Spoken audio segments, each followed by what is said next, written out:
नमस्कार दोस्तों, मैं दीपक शुक्ला आपका स्वागत करता हूं आपके अपने YouTube channel A to Z banking information पर। दोस्तों, आज के वीडियो में हम बात करेंगे KCC लोन में बंधक जमीन लोन जमा करने के कितने दिन बाद बंधक मुक्त होती है, इसका क्या प्रोसेस होता है और ज़मीन को बंधक मुक्त कराने में कितने रुपए का खर्च आता है। क्योंकि मेरे पास इस विषय पर काफ़ी लोगों के कमेंट्स आए हैं कि सर हम अपने KCC लोन को अदा कर दिया है, मैं अपनी ज़मीन की बिक्री करना चाहता हूं, या मैं किसी की ज़मानत लेना चाहता हूं, या मैं अपनी ज़मीन पर कोई टावर लगवाना चाहता हूं, कोई कंपनी आ गई है उसके साथ हमें एग्रीमेंट करना है। तो इस तरह के बहुत सारे लोगों के कमेंट्स आए हैं कि मैंने अपने KCC लोन को पूरा अदा कर दिया है, लोन का खाता क्लोज कर दिया है, अब हमारी ज़मीन कैसे बंधक मुक्त होगी। जो ज़मीन के दस्तावेज हैं उस पर जो आदेश चढ़ा हुआ है कि फला बैंक से आपकी ज़मीन इतने रुपए लोन के एवज में बंधक है, वो आदेश कैसे हटेगा। तो आज की इस वीडियो में हम आपको पूरी जानकारी इस विषय पर विस्तार से देने वाले हैं। बस आप लोगों से एक छोटी सी रिक्वेस्ट है, वीडियो पसंद आए तो वीडियो को एक लाइक कर दीजिएगा। चैनल पर नए हैं, पहली बार आए हैं तो चैनल को सब्सक्राइब करके बेल आइकन को प्रेस कर लीजिएगा, ताकि जैसे हम इस तरह का कोई भी दूसरा वीडियो अपलोड करें तो उसका नोटिफिकेशन आपको सबसे पहले मिले। चलिए शुरू कर लेते हैं। दोस्तों, सबसे पहले आप लोगों को बताना चाहते हैं कि जब आपका KCC लोन रुपए 1,60,000 से अधिक होता है तभी बैंक आपकी ज़मीन को अपने पक्ष में बंधक करता है। यानी आपके जो ज़मीन के दस्तावेज होते हैं उस पर जो इंतखाब होती है, खतौनी होती है, जो जमाबंदी होती है, उस पर एक आदेश चढ़ जाता है साइड में, और उसमें लिख जाता है कि फला व्यक्ति की ज़मीन इतने रुपए लोन के एवज में इस बैंक के पक्ष में बंधक की जाती है।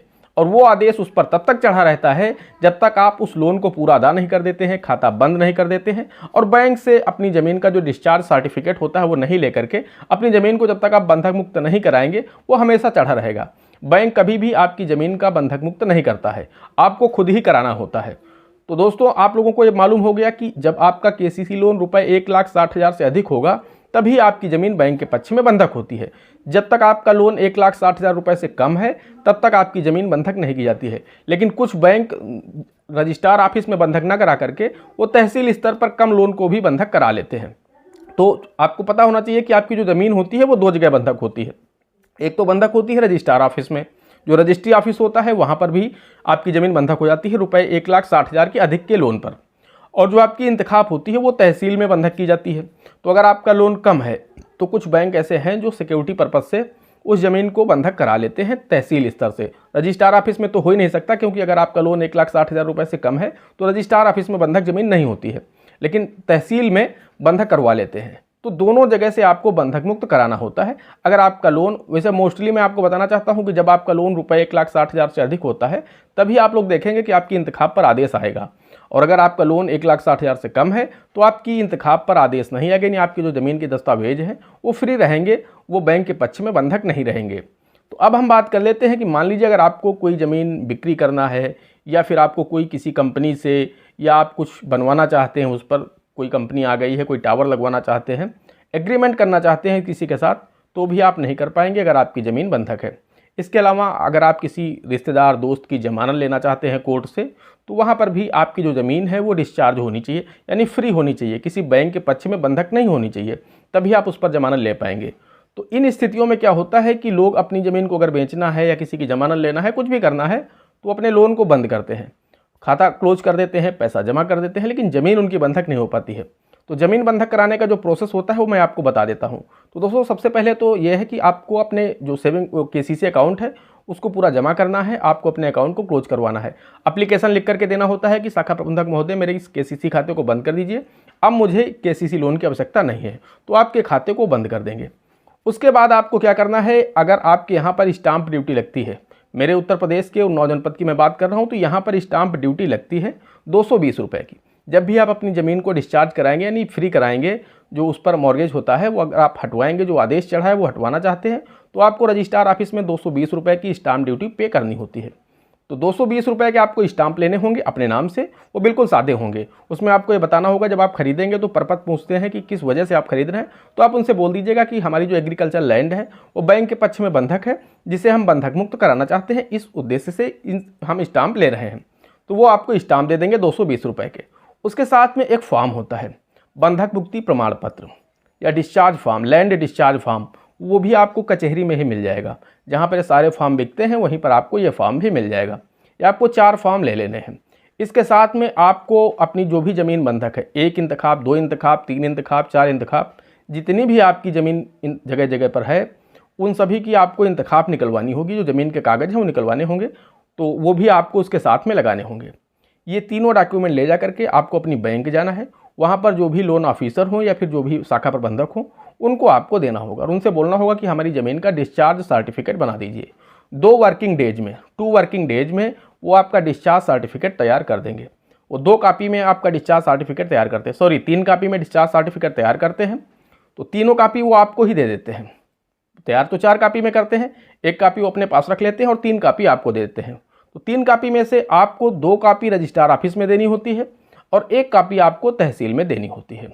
तो दोनों जगह से आपकी ज़मीन बंधक मुक्त हो जाती है। अब अगर आप काम ये स्वयं कराना चाहते हैं तो 100-200 रुपये के खर्च में सही हो जाएगा, आपका ज़मीन बंधक मुक्त हो जाएगी। यानी कहने का तात्पर्य यह है कि वहाँ पर जो बाबू लोग होते हैं उनको आप 100-200 रुपये दे देंगे तो आपकी ज़मीन को बंधक मुक्त कर देंगे। कोई लीगल इसकी फ़ीस नहीं होती है कि आपको इतने रुपए फ़ीस पे करनी है, आपने जो फ़ीस पे करनी थी पहले ही कर चुके हैं। स्टाम्प ड्यूटी है 220 रुपये की, वो आप पे कर चुके हैं।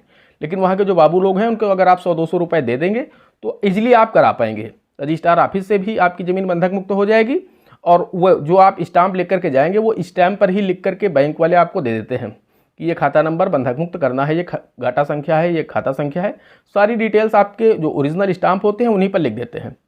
उन्हीं स्टाम्प पर वो आपको एक सील लगा देंगे और वहाँ पर एक जो रजिस्ट्रार होते हैं उनका साइन हो जाएगा, यानी आपकी जो ज़मीन है वो बंधक मुक्त हो गई रजिस्ट्रार ऑफिस से। उसके बाद आपको तहसील जाना है, वहाँ पर तहसील में जो बाबू लोग हैं उनको आपको 1 कॉपी देनी है, उसके साथ में जो भी वो मैंने आपको बताया अगर आप इजीली कराना चाहते हैं 150 रुपये आप खर्च कर देंगे तो वहाँ भी आपका जो आदेश है वो सेम डे ही चढ़ जाएगा आपकी इंतखाब पर। वो आदेश हटेगा नहीं, पुराना जो आदेश चढ़ा है वो चढ़ा रहेगा, उसके नीचे एक नया आदेश और चढ़ जाएगा, उसमें लिख जाएगा कि इनकी ज़मीन फला दिनांक को बंधक मुक्त की जाती है। तो कहने का तात्पर्य यह है कि ऊपर जो आपका आदेश है वो पुराना हो जाएगा और नया आदेश आ जाएगा कि इन्होंने अपने लोन को अदा कर दिया है, इनकी ज़मीन बंधक मुक्त की जाती है। और जब खतौनी चेंज होगी यानी जब इंतखाब बदलेगी तो आपके दोनों आदेश हट जाएंगे, यानी आपकी इंतखाब बिल्कुल फ्रेश हो जाएगी। ये दोनों आदेश नहीं रहेंगे क्योंकि आपकी ज़मीन बंधक मुक्त हो चुकी है। वहीं अगर आप स्वयं नहीं कराना चाहते, आप दौड़ भाग नहीं करना चाहते, नहीं परेशान होना चाहते हैं, तो अगर आप किसी वकील या यानी एडवोकेट के माध्यम से करना चाहते हैं तो फिर इसमें 600 से 700 रुपये का खर्च आने वाला है। जी हाँ, वो आपसे 600 से 700 रुपये लेंगे और आपकी जो ज़मीन है वो दोनों जगह से बंधक मुक्त करा देंगे।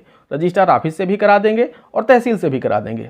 इन दोनों में आपका जो टाइम लगेगा वो 3 से 4 वर्किंग डेज का टाइम लगता है, यानी 3 से 4 वर्किंग डेज में ही आपकी दोनों जगह से ज़मीन बंधक मुक्त हो जाएगी और आपकी इंतखाब पर आदेश चढ़ जाएगा। वो आपको एक फ्रेश इंतखाब भी निकलवा करके दे देंगे कि आपकी ज़मीन मैंने बंधक मुक्त करा दी है। उसके साथ में आप जो ओरिजिनल स्टाम्प ले जाएंगे रजिस्ट्रार ऑफिस वो भी आपको वापस कर देंगे, उसमें सील लग जाएगा रजिस्ट्रार का और वहाँ पर उनका साइन हो जाएगा। तो कुल मिलाकर के आपकी ज़मीन बंधक मुक्त हो जाएगी। आप चाहें तो जमानत भी ले सकते हैं, आप चाहें तो अपनी ज़मीन को बेच भी सकते हैं या फिर किसी के साथ एग्रीमेंट भी कर सकते हैं। दोस्तों, आशा करते हैं आप लोग समझ पाए होंगे कि जो केसीसी लोन में ज़मीन बंधक होती है वो किस तरह से लोन बंद करने के बाद आप बंधक मुक्त करा सकते हैं, उसका क्या प्रोसेस होता है, कितना खर्च आता है, कितना टाइम लगता है, सब कुछ मैंने आपको समझा दिया है। फिर भी अगर आपके मन में कोई डाउट है, कोई सवाल है तो आप लोग हमें कमेंट कर सकते हैं या फिर आप लोग हमें इंस्टाग्राम पर डीएम कर सकते हैं। दोस्तों, आज की वीडियो में इतना ही, मिलते हैं अगले वीडियो में किसी अगले इंटरेस्टिंग टॉपिक के साथ। तब तक के लिए जय हिंद, जय भारत।